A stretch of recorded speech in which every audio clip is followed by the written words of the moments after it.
Hello and welcome to Exodus Part 1. This video is going to cover the first half of the book of Exodus and is designed to be something that would go along with your daily Bible reading or your listening to the podcast, giving you some background information as well as maybe some overview and touching on some things that we are not going to be talking about in various sermons and things of that nature. So designed to be a help for you as you go through the Bible. So the book of Exodus begins 400 years after Genesis ends. We read in Exodus 1 verse 7, the Israelites were fruitful and multiplied greatly and became exceedingly numerous so that the land was filled with them. Now this is to fulfill what God had blessed them with back in the beginning in Genesis 1. Verse 28, we read, God blessed them and said to them, be fruitful and increase in number, fill the earth and subdue it. And so this is exactly what they're doing. They're multiplying, they're being fruitful, they're filling the earth. Only now they are in Egypt. And so the land that they are filling is the land of Egypt. The Pharaoh, the king of that land, fears them as they are multiplying in his land. And so he tries to oppress them. And finally, he enslaves them. And when even enslaving them doesn't stop them from multiplying, he begins to murder their male babies as a way of trying to stop the population. First, he tries to have the midwives do it, but then he commands that it happen anyway. I mean, this is a man who is so evil that he sees wiping out the enemy as a good way to build his own power. He sees genocide as a good thing. He is the most evil person that has been introduced in the scriptures to this point. Now, after we're introduced to Pharaoh, we are introduced to Moses. We're introduced to him as a baby, where his mother does not drown him in the Nile, and does not, as most videos you've probably ever seen, set him in the basket and set the basket out to float down the Nile. This is not what happens. His mother has a plan. She puts the baby in the basket in the reeds along the Nile River in the place where she knew that Pharaoh's daughter bathed. She set Moses' sister to watch over the baby to make sure nothing happened to it. And when Pharaoh's daughter found the baby, as she was designed to do, well, then the sister ran up and gave her the plan. Hey, I know somebody that can feed this baby and take care of him. And thus Moses was raised in Pharaoh's family, but he was also raised, still connected with his own mother, his own father, his own sister, and he identifies himself as an Israelite, even though he is raised in the Pharaoh's household. Now, this causes conflict when he gets older, and so he ends up leaving Egypt, but then he's out in the desert. He sees a bush that, while burning, is not burned up, and from that bush, God calls him to go back to Egypt and free his people. He also warns him that the Pharaoh will resist these efforts to free those people. And so Moses returns to confront the Pharaoh and to lead Egypt. Now, there's only two problems with that plan. The first problem is this. Pharaoh says he doesn't know this God and isn't going to listen to him. And the people of Israel don't want Moses as their leader. They don't know him. He's been raised as an Egyptian. And so we have a point here in the story that we raise a lot of issues. God resolves them by sending the 10 plagues. Now, there is a lot going on throughout these plagues, and I want to talk to you about the variety of things.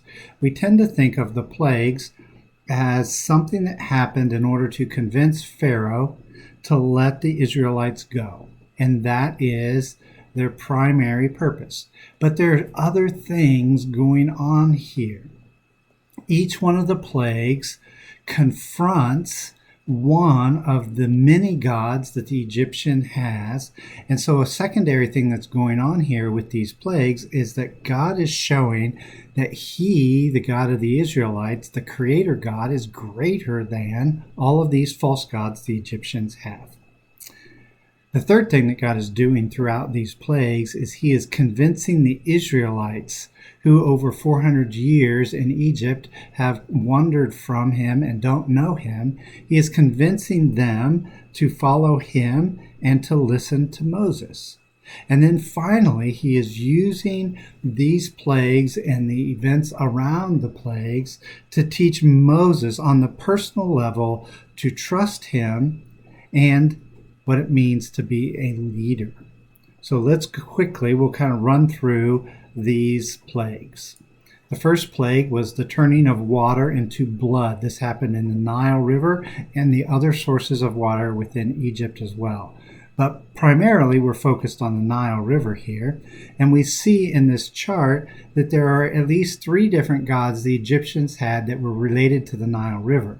The Nile River was very much a key to the Egyptian lifestyle, and so it was widely revered and considered to be part of the world of the gods.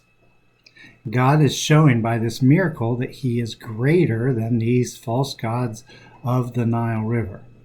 And of course, what happens is the Egyptian magicians are able to duplicate this, and Pharaoh hardens his heart and refuses to let the people go. And so God sends the second plague, which is the plague of frogs. Now, the Egyptians had 2 gods around the frogs, a male and a female. You can see their names there. And these were related to the idea of fertility. It seems strange to us to have frogs be the symbols of fertility, but this is what the Egyptian gods were. And God, by multiplying the frogs all over the land, showed that he was greater than these gods. Of course, at the end of that plague, the Pharaoh hardened his heart, refused to let the people go. So God sent the third plague, where he took the very dust of the land and turned it into lice or gnats, depending on which translation of the Bible you happen to be reading at, but very small bugs. And this was showing that he was greater than the Egyptian god of the earth. He took pieces of earth, the very dust of the earth, and turned it into these living insects. And so he was greater than this God. Now, it's important for us to stop here for just a moment and to acknowledge that these first 3 plagues happened to the Egyptians and the Israelites. The turning of the water into blood, the frogs everywhere, the dust turning into gnats and lice. This happened and was endured by both Egyptian and Israelite. But from this point forward, only the Egyptians are affected by the plagues. The Israelites, who lived in an area known as Goshen within Egypt, they did not have these plagues happening to them. So when we move forward, we're thinking about the devastation that it brought only to the Egyptian people. So the fourth plague, which comes about because, of course, the Pharaoh hardened his heart, refused to let the people go. The fourth plague is the plague of flies. And sure enough, the Egyptians had a fly god. And God, the Creator, shows himself greater than the fly god. But Pharaoh still refused to let the people go. And so that brings on the fifth plague, which is the disease on the livestock and the cattle. Now, the livestock, the cattle, they were not only food sources, but they were sources of wealth. And so now the plagues have become more destructive and are starting to hit upon the wealth of the Egyptian people. Remember, this plague only happened to the Egyptians, not to the Israelites. You can see here that there were at least 4 gods that Egypt had that were connected to cows and bulls and cattle, in one way or another. And God is showing himself greater than all of these. Then we have, of course, again, the Pharaoh refusing to let people go. And so the sixth plague is the plague of boils. This reminds us in some ways of what we read about in Job, where Job himself was covered in boils. The people here are covered in boils. And it's interesting that the Egyptian magicians who were able to copy the first couple of plagues are so sick with the boils that they aren't even able to put in an appearance here. They are not able to stand before Moses and the Pharaoh because they are covered with boils. And you see here 3 of the Egyptian gods that are associated with healing in one form or the other. And God shows himself greater than these false gods. Now, at this point, there's something else that we need to talk about, because the first 5 plagues, at the end of them, we have almost the same language. We have the Pharaoh hardening his heart and refusing to let the people go. But after this plague, we read that God hardens Pharaoh's heart. Now, sometimes people are concerned about this or have questions about this. Is not God trampling upon Pharaoh's free will at this point? Well, I want to just remind you, this Pharaoh is the man who is willing to destroy the babies, have the babies killed, enslave people, who is just this evil. And God has given this man 5 opportunities to this point to do the right thing. And in every case, he has hardened his own heart. He has refused.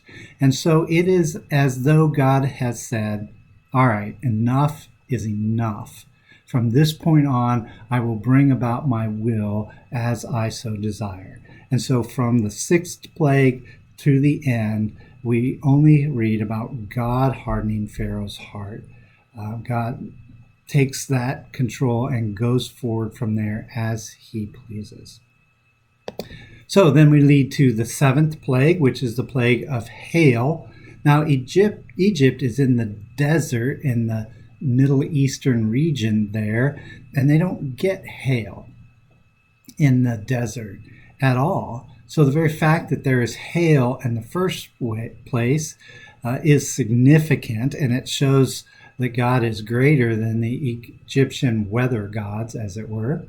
But also the hail itself would be extremely damaging to the crops that they're growing in the fields there. And so we see the agriculture gods, God is showing himself as greater than them as well.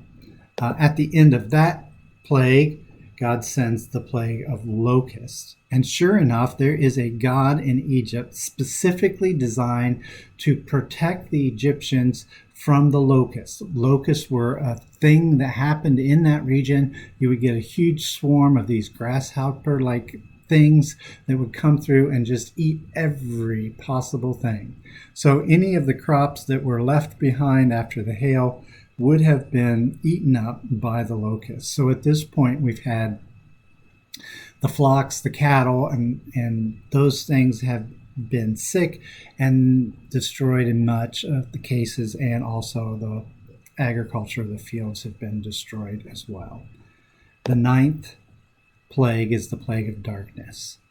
And this is directly over and against the Egyptian sun god, who is considered to be the most powerful of all the Egyptian gods. And you see their various names at different times the Egyptian sun god was called by, and also the moon god. And we're told that there was darkness in the land of Egypt in the middle of the day. Of course, in the land of Goshen, where the Israelites were, there would not have been darkness, only in the land of Egypt, because only the Egyptians are affected by these things. Finally, we get the 10th and the final plague, which is the death of the firstborn. Now, this plague itself was a judgment particularly upon Pharaoh. It was aimed right at Pharaoh. This is the man who had called for the death of the male infants of God's people. And now the God of the Israelites is saying, I'm going to call for the death of the firstborn of Pharaoh and the Egyptians, as he is directly taking aim at the Pharaoh. Pharaoh was considered by the Egyptians to be God on earth. And so not only is this directly taking aim at Pharaoh and his actions against the Israelites, but it is showing that the God, the Creator God, the God of the Israelites, is greater than Pharaoh, who was the God of the Egyptians. Now, we're not going to go into any detail at all about the Passover and the leaving there that happened, because we're going to talk about that in a sermon. But Pharaoh, who was broken by the death of his firstborn, finally allows Israel to leave.